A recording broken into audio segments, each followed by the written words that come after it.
Assalamu alaikum. Welcome to Muslims for Progressive Values. I'm your host, Kendra Cordova, and today we're going to cover the first part of Dr. Kuggle's Homosexuality in Islam, Chapter 2. So I'm breaking Chapter 2 into multiple parts. Chapter 2 is titled Liberating Quran, Islamic Scripture. So the theme here is going to be liberation and liberation theology, but this chapter is so good that it's one of those that when I was doing my research and study on it, I ended up highlighting almost everything. So there's too much to go over in one video, so I'm breaking it up. This is just going to be part 1 of chapter 2. If you didn't see chapter 1, I do have a video on that. If you're looking for an Islamic progressive interpretation of the story of Lut, go ahead and check out the video Gay and Muslim that I made as well. And as always, don't forget to like and subscribe if this is the kind of stuff that you want to see more of.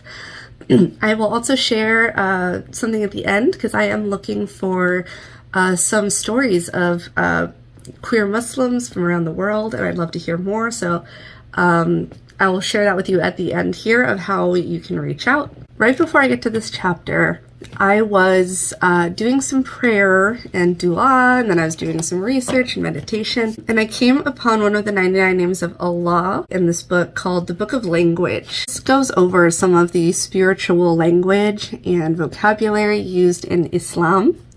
It's beautiful, and the one there was Al-Adl, so A-L-A-D-L, Al-Adl, the just. But the way that it is described in this book is just so beautiful, and I had to share it with you going forth into this chapter because it's just so tied into everything we've talked about in the previous videos and here. So listen to this. So Al-Adl, the just, one of the beautiful names of Allah. At the heart of Islamic understanding is this Quranic verse, and the word of your Lord is fulfilled and perfected in truth and in justice. This is from Surah Al-An'am 6, verse or ayah 115. So, adl, justice, comes from the Arabic verb adala, which is usually translated as to proportion, to create in symmetry, or to be equitable. So that word equity, remember, like we've really been focusing on that. A sense of justice comes from viewing life's situations from the divine perspective beyond personal prejudice. So regardless of your culture, regardless of your faith, regardless of where you come from, you have to put personal prejudice aside if you are to truly be just in the world. Continues, God addresses the prophet David. Behold, we have made thee a vicegerent on earth. Judge then between men with justice, and do not follow vain desire, lest it lead thee astray from the path of God. That is in Surah Sad 38, ayah 26. In other words, we are not to allow subjective opinion to influence our sense of justice. A second very important point derives from the notion that God's mercy has precedence over his wrath. Therefore, now that's actually really quick. That is Islamically what they say is written on the throne of Allah. So if you ask somebody what is written on the throne of Allah, it is that Allah's mercy will always overreach, or Allah's mercy will always sort of like overshadow his wrath. Therefore, mercy is an essential aspect of justice. The faithful are often reminded that if they wish mercy from their Lord, they must show mercy. Another hadith says, quote, God gives a reward for gentleness which he will never give for harshness. Meaning, you get rewards for being kind, for being gentle, for being just, not for being harsh and strict and cruel. In actual fact, we are faced with the dilemmas of justice throughout our lives. To what extent do we strive for justice for others and ourselves, and to what extent do we bear with patience what may seem to be injustice done to us? The spiritual virtue of resignation applies to those circumstances that we are helpless to change, but which we must trust are in harmony with the most comprehensive divine justice, even if we cannot perceive it. On the other hand, we are commanded to work equitably for justice, though never from a sense of personal vindictiveness. Justice is for all of humanity, and mercy has the final word. Okay, isn't that beautiful? That was a beautiful, bringing it all together here. The idea of justice here, and God's mercy. Book of Language by Kabir Helminski. Now let's get to our analysis and the sharing of the first part of Dr. Kuggle's Homosexuality in Islam, this time chapter 2. So the first note I have for you guys is actually just from the first page. It starts out so strong just on this first page here. After sharing some Quran here for the chapter, it brings up how Islam is actually against oppression. Now, we talked about this in the video previous, what is progressive Islam, right? And how with Muslim progressive values, we are not talking about reinventing the wheel. We are not talking about changing Islam. We actually are talking about bringing it back to its original points here. And that's talked about in this chapter. So on the first page, he says, Islam began as a protest against a system of oppression. The Quran announced that belief in God would lead the fledgling Muslim community through a process of liberation. Muslims left suffering as an oppressed minority in Mecca, moved to Medina, where they founded a commonwealth based on monotheistic belief, which would break down old hierarchies and divisions. This is the core narrative that shapes Muslims' self-understanding, even if Muslims have not always lived up to its ideals of struggle, transformation, and liberating solidarity. But it starts there with the reminder that the whole concept of Islam's founding here is on sort of liberating people. In the video I did on what is progressive Islam, we talked about how Islam was set to stop infanticide. Islam was set up to give women rights, which they did not previously have at the time. So it was progressive for its time for sure. Talking about taking care of the poor, giving zakat, taking care of those who are in need was a requirement of Islam. Again, this is very progressive. Liberation was at the central core of the founding of Islam, and that starts this chapter here on liberating Quran. Number 2. This one is where we're going to start to talk about oppression and resistance in the Quran. So that's the subhead section for this chapter. He goes on to really talk about how like oppressed people are seen in Islam, then goes on also to talk about how, well, why really overall there have been issues with the way that Islam is being practiced currently, and why do we see so many oppressed people within that system if Islam is really supposed to be about helping the oppressed. So in this section he says, quote, the Quran encourages solidarity with the oppressed, and this is an essential component of its message. It is inseparable from the divine charge to act with justice and responsibility. So the Quran calls those who are oppressed those who are made weak and held down. The Arabic phrase is very subtle.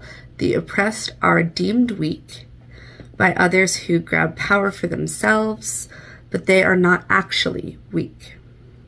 They suffer in their vulnerability, but actually have great strength and resilience. God is on their side. They hear God's message clearly because of their condition of vulnerability, suffering, and oppression. Their endurance, pain, and patience render them open to hearing God's voice and accepting God's message when prophets come. In standing up against their oppression, they enact God's will in the world, to the surprise of those who are accustomed to wielding power and thinking themselves gods. The story of the prophets is the narrative of those who hear the speech of God because their ears are opened by suffering, oppression, and struggling against it with endurance and patience. But it goes on later, a few paragraphs later, to say, yet those who are weak and oppressed rise up and come to power. They can end up quickly oppressing others. So it's going to switch here in just a second to that other side. But when we look at, like it's saying, the stories of the prophet, look at all these people who have been oppressed and liberated through the word of God. Oftentimes, prophets come to rich peoples to take care of the people who they see as beneath them, to take care of the people who are hungry, to take care of the people who are poor, to take care of the people who maybe have disabilities, that if you are given this bounty by God, it's actually for you to share. You can see this in, obviously, examples like Moses, right? Or Jesus. So it's going to get into specific stories of the prophets here later in the chapter. But I do want to share this part with you here where it switches from like Islam is about liberation We can see this in the stories of the prophets. But let's talk about like why we have so much like oppression and stuff going on in the world right now, even in Muslim societies. So he goes on to say, the initial success of the Muslims' experiment, however, rendered it liable to compromise and retrogression, meaning going back. Muslims increasingly turned to fighting external enemies in order to bolster their mutual solidarity, while allowing old tribal pride and patriarchal values to creep back into their community. As warfare generated power and profits, Muslims returned to the old inequalities and hierarchies. They began keeping slaves even though the Quran urged them to free slaves. They began acting as patriarchs even though the Quran declares the moral equity of men and women. They began living in luxury even though the Quran warns against the hoarding of wealth. Within a few generations, the Muslims' experimental Commonwealth of Liberation became an empire that rivaled Rome. The Quranic message of liberation was interpreted as an Islamic charter for domination. The Quran is still with us, and its message is not lost. Its message of liberation still reverberates in its words and imagery, sometimes explicitly and other times implicitly. Whether that message is heard and embodied by Muslims is only a matter of how it is interpreted by them. Beautiful. I really love that last line. We're given the same thing. Everybody's given the same book, but the interpretation and the practice of that book is really where you see where a person's heart lies. Does it lie with taking care of those who are oppressed, or does it lie with trying to use it as a tool for oppression?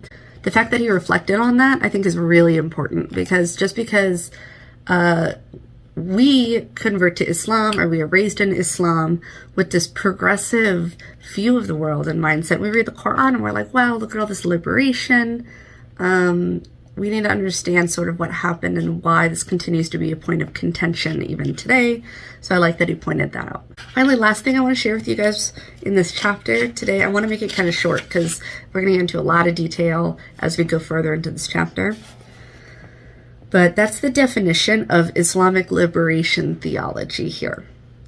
So Islamic liberation theology. Liberation theology works from within religious traditions to stand against the drive to power of patriarchal and priestly elites who speak for those traditions. Liberation theology tries to restore the courage of those who are oppressed, confident that those who suffer truly understand God's message, and in standing against such injustice embody God's will in this world. Whether they are professional theologians or community activists, Muslims with an orientation toward liberation theology seek to restore the voice of the dispossessed and let them speak the truth of their own experiences, for their experience of injustice should guide the community's understanding of its religious commitments and moral duties. So, beautiful. Liberation theology, right, is saying that Islam, the Quran, all of this is supposed to be about liberating people. We find those interpretations, we find those verses, we find those stories within the Quran, and we bring that to the front, right? Liberating people, not authoritarianism, not totalitarianism. We are not here, Islam is not supposed to be some system that you put in place to keep everybody down below like some elites up here. Islam is supposed to be about everybody having access to God, everybody having access to this information. We pray directly to God, right? We don't have to go through somebody else for forgiveness. It's just God, us and God. And we need to liberate people to be free to develop that relationship with God without trying to put all these like weird checklists on everybody about like, well, if you do these 5 things, you're a good Muslim, and if you don't, then you're a terrible Muslim, because Allah judges our hearts. I love that hadith that says Allah doesn't look to your face or your clothes, right? He looks to your heart. And at the end there, it also said how we can look to those that are like lower in society, those who are poor, those who are in need, those who are oppressed, to be able to understand what our job is as Muslims, what we really need to stand for. Because really, a lifestyle or a religion or a doctrine or a faith or whatever that is only as good as the least of its people. There's a Hadith Qudsi about this as well. You might have heard it in Christianity. Whatsoever you do to the least of my people, that you do unto me. There's a version of that in the Hadith Qudsi, which I will share with you guys later.